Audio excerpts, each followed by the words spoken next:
what I wanted to talk about is a little controversial and is probably going to piss some people off. But that's the beauty of living in a democratic society. You're entitled to your opinions. I'm entitled to mine.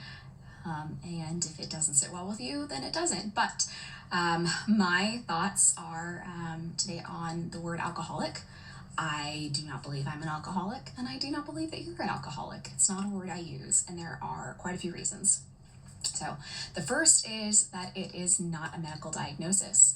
So the medical community used to use the word alcoholic, but they stopped doing that in the 1980s. So for like the last 40 years, they haven't used alcoholic as a medical diagnosis of a medical issue.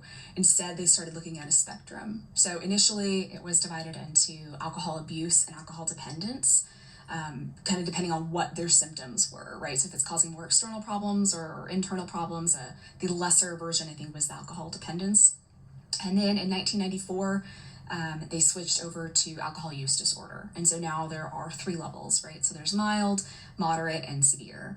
And it depends on how many yeses you can say to the 11 questions that they have, where you fall on that. If you say less than 2, you don't qualify as having alcohol use disorder. And if you say yes to 6 or more, that's when you're on the severe end. So that's how the medical community looks at it, and that's why that's one of the reasons I don't use it. Another reason is I think that it encourages an us versus them mentality, right? So I don't have to look at my own behavior because I'm not that bad, right? It kind of prevents me from taking a look to see if alcohol is really serving me, right? The word alcoholic is a triggering word for quite a few people. It's a scary thing to have to admit for a lot of people. And if that's the case, I'm going to do everything in my power to not have to refer to myself that way, right? So instead of saying, do I wish that I didn't wake up with hangovers? Do I wish that I hadn't had that 3rd beer last night? Do I wish that I didn't need alcohol to feel confident in front of people? I'm not the person that's kind of a stereotypical version of what someone with a real serious problem is. So I'm not that bad. I'm not one of them, right? Pardon me. So I think that's the wrong question. When we're asking, is it a yes or a no versus is this something that I want to keep in my life? Is this actually benefiting me? I think that's a discouraging point there. I also don't use the word alcoholic because I think it focuses on the wrong aspect. I think it focuses on the person, right? So we don't call people cigarette-aholics, right? We don't call people cocaine-aholics. There are people absolutely addicted to cigarettes and cocaine, but we don't refer to these individuals as that behavior, right? We know that they're addicted. And when we talk about cigarettes, right?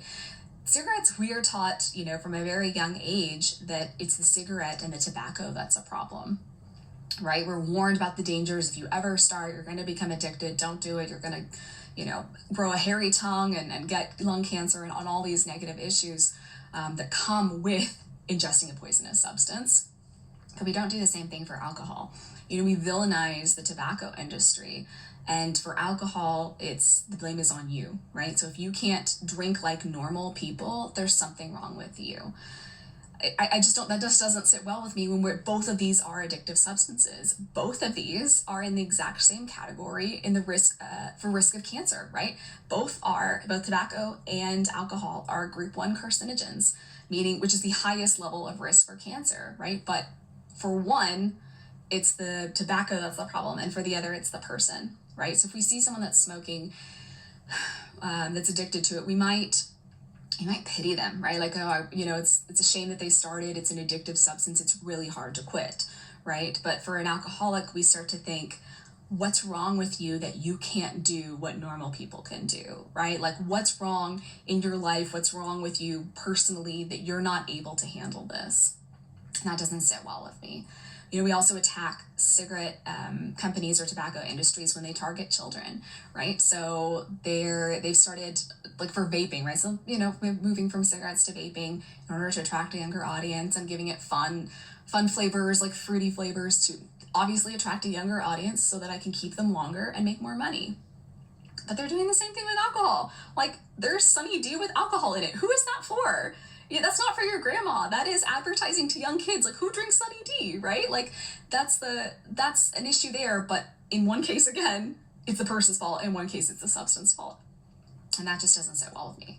Now, there are going to be people that really like having the word alcoholic, right? So there is something to be said for belonging to a group. Like, it is a human need to belong in a group, to belong in the community. It's how we've evolved. Like, if we were all in it for each other, the human race wouldn't survive, right? So having that label means that you are part of a group.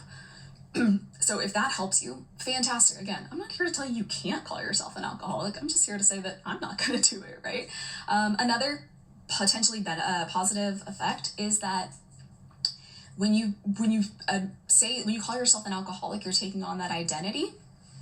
What that means, what could possibly be beneficial of that, is that it keeps you on the path that you want, right? If you say, this is who I am and I can't do it, and it helps you, again, fantastic. I'm not here to tell you how you should or shouldn't get help or in what way. I just say that it doesn't sit well with me, right? It has that us versus them. It's, I'm not normal. And that, I don't think that's the case. I think, honestly, if we took a look at what the alcohol use disorder spectrum is, that a lot of us would fall on that mild area. So I myself was moderate to severe, depending on where I was in my, depressive episodes. Like, when I was depressed, absolutely on that severe end, but I think the rest of the time I was probably in that moderate end. But to have mild alcohol use disorder, you have to say yes to just 2 or 3 of 11 criteria. And one of those is, are you drinking more than you used to get the same effect? Now, I don't know about you, but I don't know anybody that gets less tolerance over time. Generally, the trend is that you have to drink more in order to feel the same effects over time. And that's a criteria for alcohol use disorder. Another one is if you've ever drank longer or more than you intended to. Now, if you've ever said, I'll just have one, I'm just going to go out for 1 beer, and had 2, that's another criteria, right? Another criterion is if you've ever blacked out.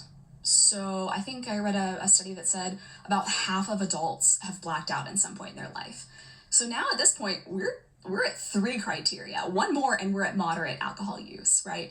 So when we are dividing people into people with a problem and normal or regular people, I think that's problematic when those normal or regular people probably also fall somewhere on that spectrum, right? So I think it's just time that we kind of reconsider using this word. Again, if it empowers you, fantastic. But if the word scares you, if you do not want to admit that you're an alcoholic, you absolutely have my permission to not use it. You can call yourself a drinker. You can call yourself a light, moderate, or heavy drinker. You can use whatever words empower you, but if that word scares you, if that word stops you from thinking, maybe this isn't the best thing for me, maybe drinking too much isn't serving me anymore, maybe I'm tired of waking up with hangovers, with not feeling well, with that fear in the morning of checking my text messages and making sure that I didn't say anything stupid or that I'm gonna regret, then maybe the word alcoholic shouldn't have as much power as it does. Maybe there are more than just 2 groups. And so if alcoholic doesn't work for you, absolutely don't use it. If it does, more power to you. But that's just my perspective on it. I hope you guys have an amazing day, and please stay warm.